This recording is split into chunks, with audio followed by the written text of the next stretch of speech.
So welcome, Katie. Hi, how are you? I'm good. I'm good. Thank you for giving up your time to come and talk to us. I know that a lot of people will already have seen you and know you and might know sort of lots about the work that you do or that we do together. For those that are listening that don't, you are a nutritionist and you are helping me educate women on how they can nourish their bodies at this time, because you and I both know we see many women making I hate the word mistakes, because I just think it's that perhaps the education isn't there and hasn't been around on how we need to nourish our bodies at this time. But before we go down that path, I'd like to know, what did you know about menopause? Are you going through menopause, and what's your experience at the moment? Yeah, and just to sort of comment also on that point, Kate, before I come into my experience on the menopause thing.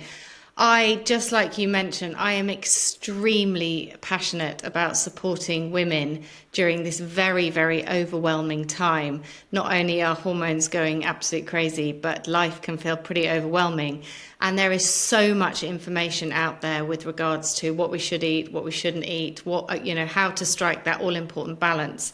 And together, working with you on the app has been absolutely mind blowing and so amazing to help women feel the very best version of themselves at this stage of life. In terms of where I'm at, my perimenopause journey started about 4 years ago. So I'm 47 this year. And so in my early 40s, I was absolutely crippled with anxiety and brain fog and just feeling completely out of sorts. Everything I had done in my sort of 30s and 20s just wasn't working. And I felt very scared. I felt very confused. And I just assumed that it was just everything else going on. I didn't for 1 second think my hormones might be playing up or fluctuating. So yes, I'm very much in the thick of perimenopause. And one of the best things that I've done for myself, which is why I'm so passionate about supporting women at this stage of their lives, is trying to sort of understand your bodies a bit better. Because as soon as you start to be a little bit more intuitive and in tune with what's going on, you can do so much to help yourself. And there's a time and a place for medical intervention. But before we get down that road at that point, there's so much you can do in terms of your nutrition, so the foods you eat, how you move your body, but also just managing your life and trying to understand the triggers that can exacerbate some of the symptoms that we feel. And it's been a journey. It hasn't been easy. It is a constant effort. It's a constant thought that I'm having to think about, right, okay, what's going to trigger things? What's going to make things worse? So the anxiety for me has been, as I just said, it's been really crippling, but I notice a significant difference when my blood sugar balance is completely out of whack. And we'll talk about this throughout the session, how to manage symptoms and manage and balance your body through good nutrition. But for me, it's one of the best things that I've done is to try and balance my body and balance those blood sugar levels, because as soon as they get out of whack, I feel very anxious and I feel very giddy and I feel very disorientated, and I don't like it. It scares me. It makes me feel really uncomfortable. So I've been working really hard on that. I've also been trying to work really hard on my managing my stress levels, which is not always easy, and just trying to put a bit of focus on myself, which I know for so many women out there, they'll be thinking, haha, that's, a complete joke. Time for ourselves. It's like almost impossible to get that. But as soon as you find that little juicy nugget of time and a little bit of focus, there are how many hours in the week? If you can find half an hour each day just to focus and try and, put something good and positive into your days, you will have such a different, experience. And I truly believe there's so much you can do to support you and your body so that you enjoy this time of life, because I do think it's a fabulous time. Yeah, no, and I think you've picked up some really key points then that we will come to. But I think let's go back to kind of the beginning, which is where a lot of women don't realise they are in perimenopause until perhaps the weight has crept on. They are experiencing joint aches and pains. They aren't able to do their usual kind of exercise routine. And obviously one of the things that I think we're asked about the most is weight gain. Now, I know that we both believe that this is a time also to perhaps slightly reframe the way we see ourselves, because there are inevitable metabolic changes that are happening within our body that are harder to control, harder than they were in our 20s and our 30s. But what would you say, obviously to anyone listening, I want most women to know that it's not their fault. I think we're really quick to blame ourselves, and that, you know, there are things that you can put into place to help yourself. What would you say is the biggest, I'm putting my inverted commas up, but what's the biggest sort of mistake that women are making that perhaps is leading to weight gain? Okay, I think, yeah, this is a really, really interesting point. As you just said, there are so, you know, the biggest question we get is, you know, my body's changing, I don't like it, I'm putting on weight, and, you know, I don't feel me anymore. So I think a lot of us who are experiencing perimenopause and going through and into menopause and beyond grew up in a society, a world where dieting was absolutely huge. You know, we all grew up surrounded by Weight Watchers, Slimming World, diet, restriction, and we've slightly got a skewed, you know, approach, and trying to get the right word here, a skewed sort of opinion and thing on food. And basically, I think that's really not been a very, very good thing for women who are going through perimenopause, because we just think that the only way to solve any weight gain is just to put yourself on a really heavily restricted diet. And, you know, we talk about this at length. Dieting is, I think, one of the best things you can do is to try and eradicate that word diet out of your life, because it is dangerous. It's negative. It is triggering. It is wrong. We probably all have dabbled in some capacity in terms of, you know, dieting, and perhaps seen our mothers do it. I certainly have. That has been not a positive experience at all. And I think as soon as you sort of start to see food as a really wholesome, wonderful thing in your life that you can enjoy, but putting that balance in, I think that's one of the sort of the best things you can do for you and your body, but not only you and your body, but also your head, because it's so sort of psychological as well. You know, it's this whole all or nothing approach, I think, has been the cause and the root of all evil. And it's trying to just work out, oh, how can I eat? And as you said at the beginning, how can you eat to nourish your body, and so that you enjoy the foods, and that you're not in that danger zone where you're sort of, you know, I'm going to binge eat and I'm then going to restrict myself. So it's also, there's two things. So one is, you know, focusing not on that sort of diet approach, but two is embracing this stage of life. You know, we all look back at our 20s, pictures of ourselves in our 20s, and think, oh my God, it was so easy then. And now it just feels like such a mountain to climb. I think embracing the changes that are going on is really important. That can be frustrating, of course. But I think as soon as you get to understand your body a bit better and understand what works for you and your body, you know, you can do so many positive things. So trying to strike that balance. And what I mean by balance is the 80-20 approach to eating is a really sort of healthy approach. You know, 80% of the time I would say I'm really quite focused, I'm really quite healthy, I really enjoy my food, I think I make good food choices for me and my body. But 20% of the time, I want to kick back. I want to have fun. I want to go on holiday. I want to have a Friday night with friends. I want to enjoy myself, because that makes me feel good inside and outside. That approach makes me feel like I can have what I want, but I choose not to have what I want. And I think, as I said before, Katie, there is so quickly, much. Sorry, you make a really good point there. Sorry, there is a slight delay. You make a really good point there that you said for your body.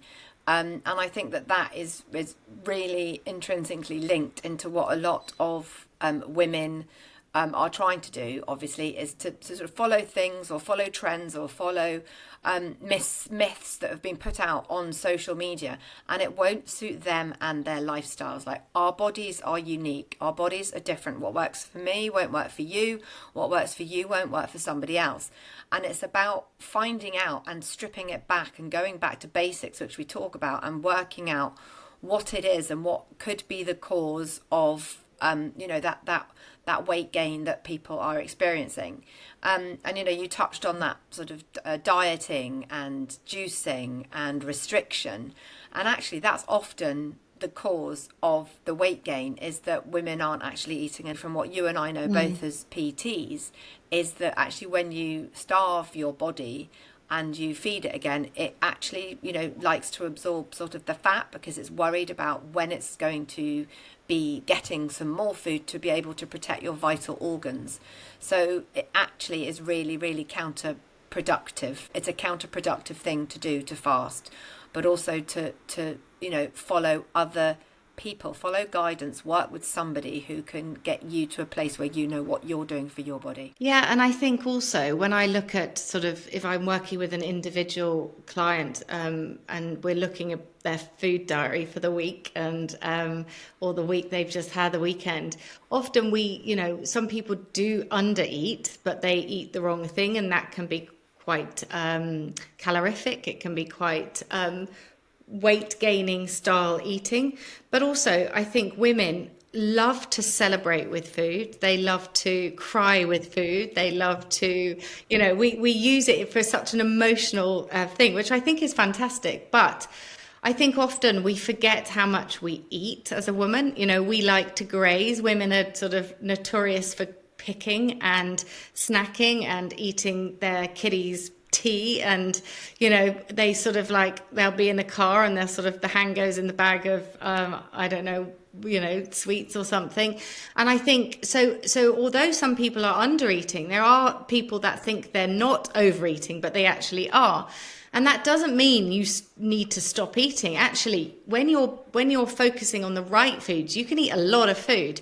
But I think in terms of sort of, and I want to share my top tips and what works really well for a lot of women, I often start by saying, you need to plan what you eat. If you just wing it every day, weekly, monthly, you're going to just make the wrong food choices. It's sort of, it's almost a given. And as I said, in our 20s and 30s, when we didn't have responsibility and our bodies were a little bit kinder to us, we could get away with that easy. But, as our bodies mature, we need to adapt what we're having. And that's just a fact of life. There will be the lucky one or two who can do what they did in their 20s, of course. But I think we need to just understand the changes happening. Things slow down, bodies changes, and we need to start to think about how you can focus on just nailing those basics, and planning your week ahead, planning your day ahead as much as you possibly can will prevent those mindless snacks, making those wrong food choices. And that is number one, I would say, in terms of trying to get ahead, and so that you're not just eating for the sake of it, or binging or grazing or overeating or whatever it is. And then, focusing on those 3 wholesome meals. I'm really guilty. I used to be one of these women that just would sort of go all day with no food, and then just pile on the crisps and loads of white wine, and, not even sort of think about what I'd sort of had at the end of the day. And then I'd have a bad night's sleep, and my skin was affected. I'd be low. My energy was all over the place. I've been there and done that, and it actually really doesn't work as our bodies mature.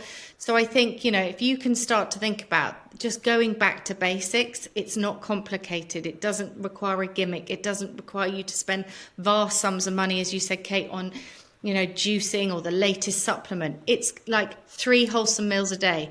And if you can do that on a regular basis, 80% of the time, your body will thrive, your energy will be good, you will help to balance your blood sugar levels, your mood will be better, your skin will be better. But also, a lot of women complain of gut discomfort, so bloating and constipation and gassiness. And often, if you're grazing all day long, your body doesn't want that. Your body wants some time to rest and repair.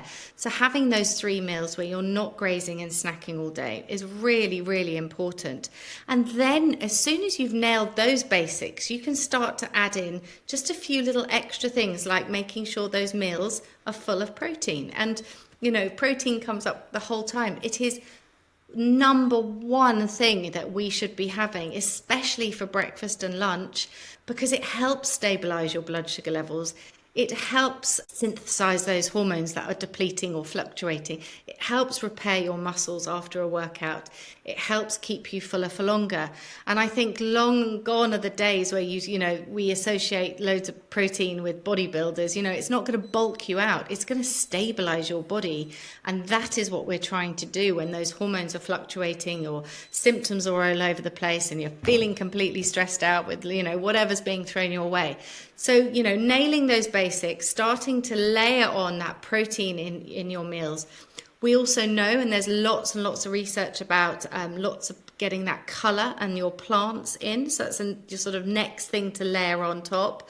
Making sure you've got variety and nutrients and vitamins going in. That's going to support your ever-changing body so that you get good gut diversity through those plants, and colours is really important.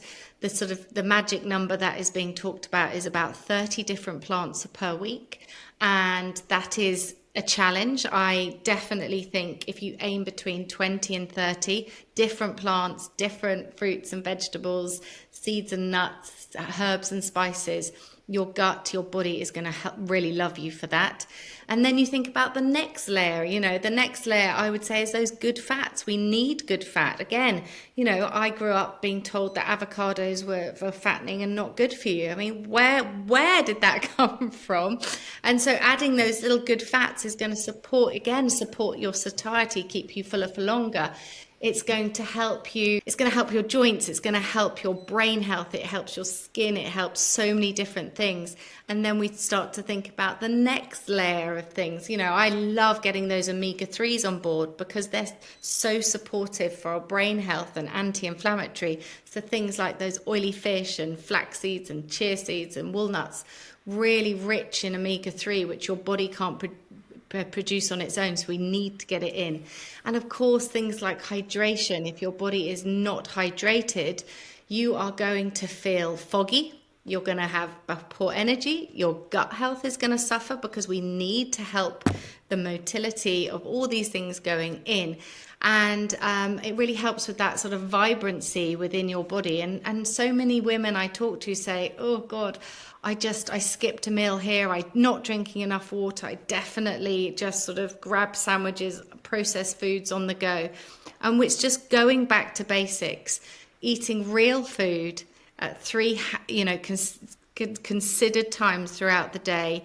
And don't think about the gimmicks. Just, if you did that for a week or two or a month, you will never regret just having that time where you're focused on getting that routine, those good habits in. And it makes such a difference. It has such a big knock-on effect to all these symptoms we feel. Now, of course, it's not the only answer. It's multifactorial when you're trying to support your body at this stage of life. But the power of a good diet in terms of your energy, your mood, your sleep, your gut health, your overall well-being is huge. And I know this firsthand, and from speaking to hundreds and hundreds of women who are going through difficult times.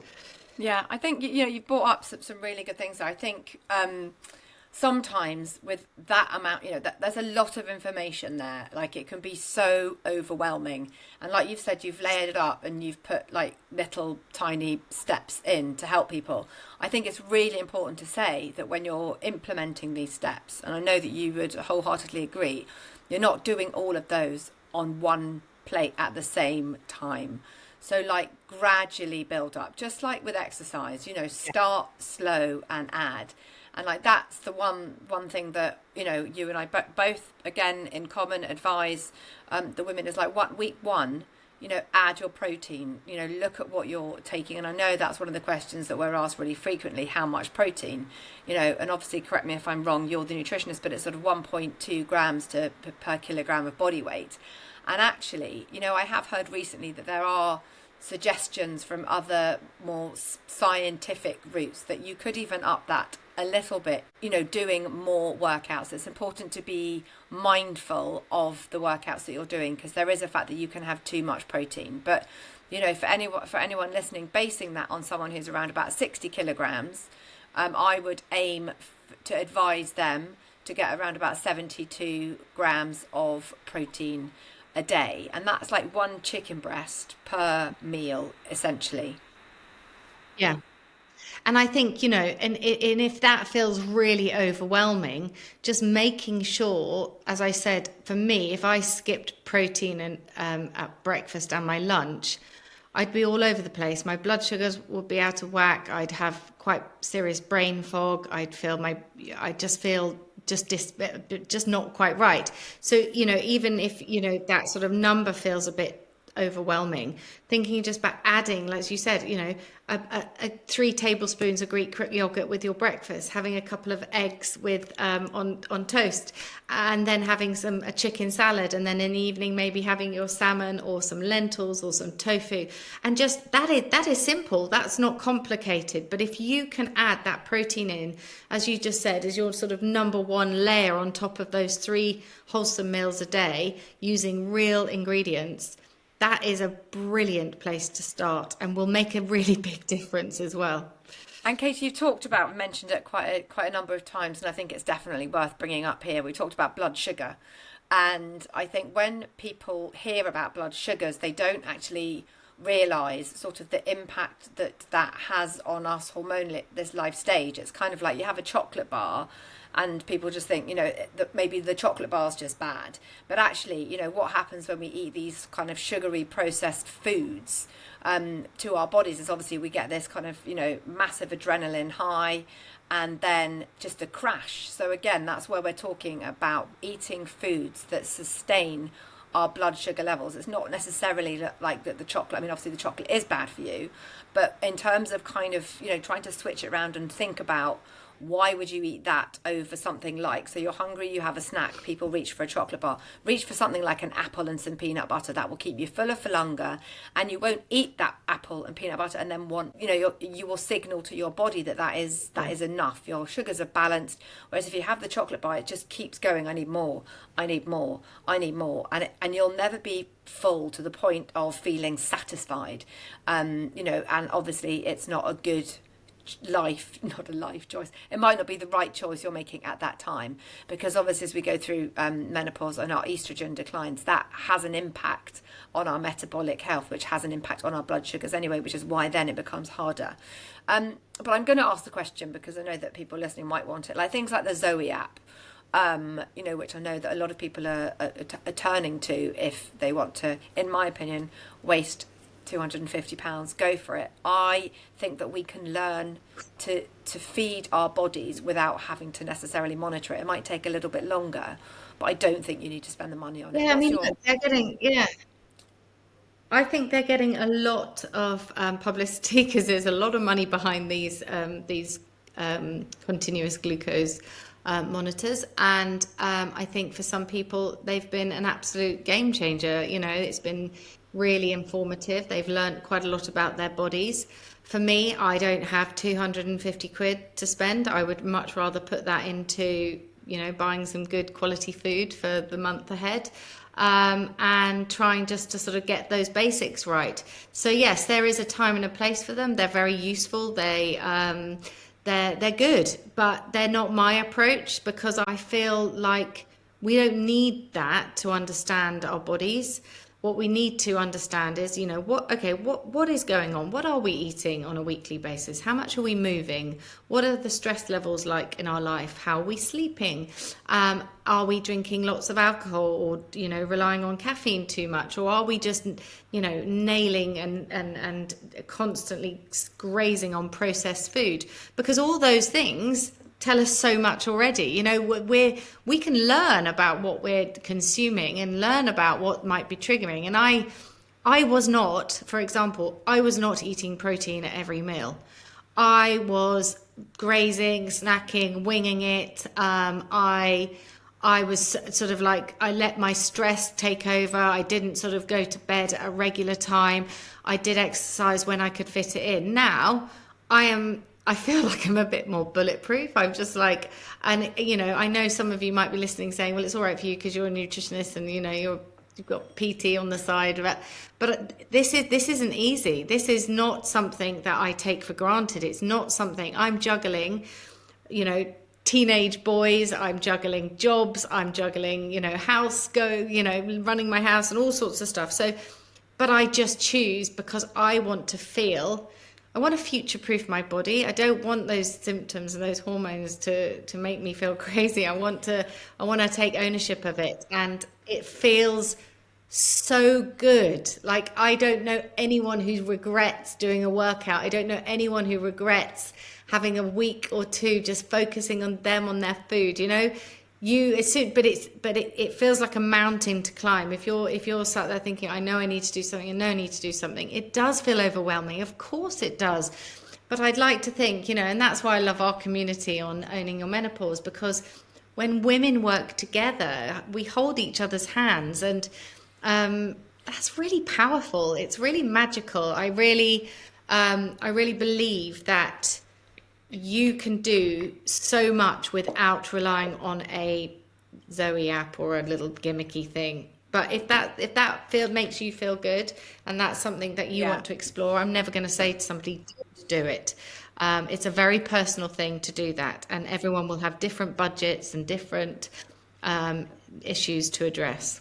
Yeah, and it's do you know what, it's funny. I always say, like, it's funny, like when I'm about to say something, like, not funny, funny, ha ha, but I convinced myself that eating Greek yogurt for breakfast and with some fruit, with this, with that, was like my way forward. But actually, do you know what, it was a step in the right direction when I look back now, because actually I wasn't even eating breakfast. Like, I was that kind of non-breakfast person from a really young age, again probably for that thoughts around food. So I kind of, as I came into the space and what I've learned from you, and it's like, okay, so let's do this. Let's introduce breakfast. So, I'd go for the Greek yogurt. But in all honesty, I was probably hungry really 2 hours after, like 2.5 hours, because for me, also, I had a really sweet intention having Greek yogurt. So I think that that's the other thing when we talk about suggestions and when we talk about it doesn't work for me. And that is a complete case in point, because for my breakfasts, I have to have, and people literally look at me like I've lost the plot, although I do think this is now becoming more of a thing. Like today, I do sometimes fast overnight. I had broccoli, tofu, avocado, flaxseed. I actually had some roasted cauliflower. What else did I have? And some kimchi, okay, and a little bit of sprinkle of apple cider vinegar, and that for me keeps me fuller for longer, and I don't get a dip, and I have no sweet craving. If I have my yogurt in the breakfast, I promise you, I'm like, oh, body goes, it's a sweet day. So I now have my Greek yogurt because I love something sweet after dinner. I'll have my dinner and I might have Greek yogurt with some blueberries, and then that's another way of putting protein in and a bone health. So it's another way of getting it. But I didn't need a Zoe app to help me work that out, I think, is what is the point that I'm trying to make. And I would have probably got something like the Zoe app that would have gone this, that, this, and helped me work out my foods. But I now intuitively have worked out what works for me. And it's funny because I've just got back from holiday as we record this, and I know that I talked about these sort of all-you-can-eat buffet, and I know we're going to do some holiday eating stuff over on the app at some point. But the array of processed, refined carbs, donuts, churros, muffins that were on offer, and even if you eat well, my body still was like, oh, that might be nice. You're on holiday, and the brain starts to have this like internal conversation with you. You're on holiday, it's okay. But I now know, had I decided to just go, and hit that button and had those pastries for breakfast, I would have had constipation. My guts would have ached. I would have felt sluggish. I wouldn't have slept well. And actually, I'd have kind of come back from holiday feeling sort of drained and depleted of energy. So I think what you and I both strive to achieve, and it brings us right back in that full circle to that 80-20 that you talked about, is like, it is okay to eat those things 80-20 when you're here, and then it's much easier on holiday when you are suddenly presented with all those things. And then the only thing you need to do on holiday is perhaps just say no to the sugary cocktail. So you're not saying no to everything else, but just to the things that might really trigger, and obviously being about menopause, trigger those symptoms when you're on holiday. If you're in a hot country, you're going to be hotter, you're going to be sweating more, you're going to have less sleep, and suddenly you start eating all those foods that you haven't, and you bring about all of those symptoms and escalate them even more. Yeah, and so this is a really, I love this point. I used to be one of these people that used to diet, like crazy before I went on holiday, because I'd want to feel fantastic before I went away on holiday, and I'd left it to the very last minute, and I would, crash diet, binge diet, you name it, whatever gimmick I could get my hands on, then go on holiday and just be one of these people that just went hell for leather and had a bit of everything, because I was like, I'd restricted myself so much. And then I'd get back from the holiday and I'd be like, oh my God, I'd pile the whole weight on and some. And then I'm in this perpetual miserable post-holiday mood because I've eaten too much, drunk too much. So my biggest tip here, and as you said, like, this is where the 80-20 comes into it. Of course, when you go away with friends, when you celebrate certain situations, you go away on holiday, of course you want to, enjoy yourself. There's going to be things that that you enjoy that you might not have if you're at home Monday to Friday doing the mundane life stuff. But choose your poison. Choose your poison. Have one thing that you just have as your holiday treat. And for me, I love a glass of wine in the evening, and I have a few crisps or a few nuts or a few olives, and that makes me feel fantastic. And I might have that every single night on holiday. I don't feel guilty. I love it. I enjoy it. And the rest of the time I try and keep balance. There might be a few chips thrown in. There might be a few other little things. But if I stick to 3 meals a day that I'm really enjoying, and I don't, like you just said, my gut feels happy, I'm good to be around, I don't suddenly get really bloated, and my sleep's not affected, and it's just a win-win. But choose your poison. And we would never say don't have something, that's just ridiculous, but choose something that is really important to you when you go away or you're enjoying yourself. But if you know that you respond not such a good way to sort of binge eating, or just going for it and pressing that button of I don't care, I'm going to have what I want, and then you come back and it's going to really affect you and those around you, then just slightly monitor it, just a teeny tiny bit. Just I think that's a really good bit of advice. It's not, Yeah, because no, I think it's that's, just yeah, I was going to say, and I think that's the other thing, Katie, is like, I think we take that mentality sometimes on holiday with us because we are implementing that at home. And again, I know perhaps the women that you work with and some of the women that I work with, we get them at a point where Monday to Friday they are putting in the right stuff. And some people might say that that's the 80 and then the weekend is the 20. But I think women in particular can really use that 20. I would say that is more 50-50, because predominantly you can yes, stack quite a lot away in the weekend. And if you can grasp the fact that if you want to have a piece of chocolate every day, dark chocolate, do that. Don't get to Friday and go, oh, it's dark chocolate night, and open it. Obviously, as Katie has said, look, you might have a night in the front of the TV, movies with your kids, you've got popcorn, you've got sweets, you've got whatever, enjoy it. Again, you don't want to give them, and that's the one thing I'm very, very aware of, is giving my kids any food phobias, and letting them feel worried about food. But equally, like, and now I'm going to go so off track here because that's what my brain does. But equally, I also want them to know that they shouldn't eat like that themselves the whole time, because I do think our kids are eating more crap. But I can't, all I'll say is think about your gut bacteria, and kind of leave it at that, because I think that they'll get those conversations. And I learned, and I did have a quite not brilliant diet growing up, like it will sink in with them.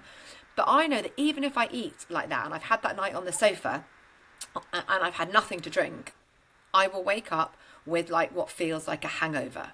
like I haven't slept well, something's obviously happened to my sugar levels overnight. So I will partake, but I don't do that binge thing that I really used to do, where it was like, this is my half an hour to binge with the kids, because it makes me feel crap. And now I think if you can grasp a hold of that, like in your day-to-day life, when you have the stresses and strains of jobs, careers, kids, managing house, everything else, and on holiday, you've got hopefully less of those stresses, and then you can keep that going on holiday because you've got less stress. I think you're onto a winner for a really good all-round lifestyle, 365 days of the year, and you finally jump off that yo-yo pattern of dieting that you and I both work with. It's like 100%. January, new me, new you, September, summer craze. Like I went away last week and I had not done, and I haven't for a long time, but I used to, like you. Oh my God, summer body, bikini body, let's just think about this. I literally now would be happy to put on a bikini, given that I'd obviously done my bikini line and had a wax, at any time of the year, because I feel body confident, because I'm working at that for 365 days of the year. Yeah. And I'm the same with you, Kate. I don't feel perfect, but I feel happy because I make good food choices 80% of the time. And I know the things that trigger me. I know the things that make me feel low. I know the things that make my body slightly bloat and feel bigger. But it does take a bit of effort. It does take a bit of time. And there's, that you shouldn't look at food as quick wins, because it's not. I genuinely want everyone to enjoy every meal they have. And because as I said right at the beginning, food is fab. Yeah. It's just such a joy. It's such an important part of life. And it's that food is your medicine. It really can be, if you make those right food choices. And certainly as women going through midlife with changes and life stress, growing up in the 80s and 90s with diet culture being rife, it is hard. And that's why I think, and then obviously the explosion of social media telling you you should do this, shouldn't do that, and a million different sources and different people claiming to be experts. No wonder we feel a bit confused. But I promise you, go back to those basics, nail those basics, eat real foods at good times of the day, plan, prepare, and just allow your body to just enjoy it and nourish yourself from the inside out. I think that is literally golden. I love that. Katie, I'm going to ask you, I've got two more questions, and I'm going to ask you one. Yes. Now, obviously we can edit this if you don't want you don't want to answer it, because I've not primed you. But I talk a lot on this podcast. I have asked, like, what has that menopause journey been like for family around, friends, partners, whatever. Now, I know you don't mind me saying you are a single mum of twin boys. I guess, what's your conversation been with them? Because I always find an intriguing one. And as you know, I've got a son, or two boys. I like to let them know, and a daughter. But also, I guess, like, in terms of, a lot of the conversations are open up to people. You might not have had the support that some people have been able to have. So who have you turned to? Because there will be single parents listening to this, and I think that what I want for this podcast to be is inclusive of everybody's journey. And I know opening up to my own husband was really difficult, because I thought having menopause was seen to be unsexy, all of those things, because that's the narrative.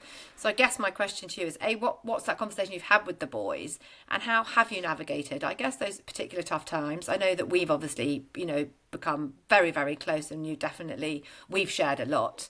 But yeah, what advice would you give to a single parent who is Okay. navigating menopause? Yeah. I'm not going to lie, it's absolutely brutal, if I'm honest, because, you know, midlife can feel lonely, whether or not you're single or in a marriage, or in a wholesome relationship. It is a very daunting stage of our lives. I've got 17 and a half year old twin boys. What do they think of menopause and how I am? I think, do you know what? I don't think we've ever had a big chat, but I know that the conversation, hormones and periods and women's bodies. I think it's just a sort of, we talk about it as if we talk about anything else. So it's not a forbidden, it's not an icky subject. And I'd like to think that they're very open-minded and they don't sort of like roll their eyes. So it's a very fluid and open chat. We don't over talk about it, but we don't hide it. And I think that's really important for me and my kids, that we have that sort of real openness, but not too much. In terms of support, I think looking back, I felt absolutely terrified because I didn't know it was my hormones. And I was terrified because it's another thing you have to deal with alone. And, you know, it's confusing. The best thing I did for myself, and again, this is not with my nutritionist or PT or anything hat on, is I just sort of thought, right, okay, hang on a minute, something's not right. And I knew that I could have gone to the doctors and they probably would have given me some antidepressants and sort of said, you know, off you go, love. And a lot of my friends have done that. And that really breaks my heart. I think what I did is I actually started to read, and I found a couple of people that I really bonded with and I trusted, and they were like-minded to me. And I did my research. I tried to understand what was going on with my body. So, you know, information, education, learning is so important with anything we do. And I think just understanding what was happening to my body was really, really important. And I had a really, really awful journey with my periods growing up, heavy, challenging, yuckiness. And I should have done more research then, but it just wasn't the done thing. So for me, just, you know, I've read a lot, and luckily I have an amazing group support network of girlfriends. And again, I don't think everyone was really that open initially. Now it is great that I've got a couple of women girls in my life that and you being one of them, Kate, who we can sort of just chew the cud or scream or shout or whatever it takes just for us to cope. But I'm not going to lie, it is lonely, it's scary. I feel quite proud that I've actually managed this on my own. And I certainly have been in relationships with people who've had quite a sort of like, it's your hormones, negativity. And actually that's really, really unhelpful, because men aren't perfect. At least women do something. And I just want to be open. I think being open, owning it, addressing it with things that make me feel good, not beating myself up about it. And I'm trying to enjoy the journey, actually, if I'm honest, now that sort of, it doesn't feel so sludgy, even though I'm in the complete thick of it and every day is a different day. I am trying to embrace it. And if something doesn't feel right, I try and give it two fingers and do something positive. And I think that is the beauty and the gift of getting older, is that wonderful sort of hindsight and knowing yourself and not giving a shit so much. I think, you know, we need to embrace, we need to pat ourselves on our back. You know, life isn't easy for anyone, and there's going to be bumps in the road. And I just think it's just learning, you know, what makes you happy. If I'm in a really difficult situation, I know there's certain people I can turn to. If I'm having a bad day, I know that I need to just go and have a hot bath, have an early night, because actually sleep makes me feel so much better. Or sometimes I just need to go for a really long walk or run, and that can really lift me. So it's just knowing those little things that can trigger you in a positive way. I love that. Thank you for sharing all that, because I really definitely, for the listeners out there, caught you off guard on that one. I don't really generally tend to let any of my guests know what questions are going to come up. But as I said, I really want this to be for everybody. And, you know, I think people often don't know the person behind the person, if that makes sense. So Katie, I'm going to wrap it up there. I'm going to say thank you so much for giving us all that amazing information. You've given us, you finished listening to this. For people's purposes, where can they find you if they need to? Sure. So obviously I'm a little bit old school, so I do have an Instagram account, so you can contact me there, at Katie Skrine Nutrition. As I said right at the beginning, nothing gives me more pleasure than supporting and making and helping women feel fantastic at this stage of our lives. I've been there, I know what it feels like, and we are on this journey together. So if you've got any specific questions, I would love to help in any way I possibly can. Thank you, Katie. Thank you so much. And I can't wait to catch up with you in real life very, very soon. Thank you. Have a great day.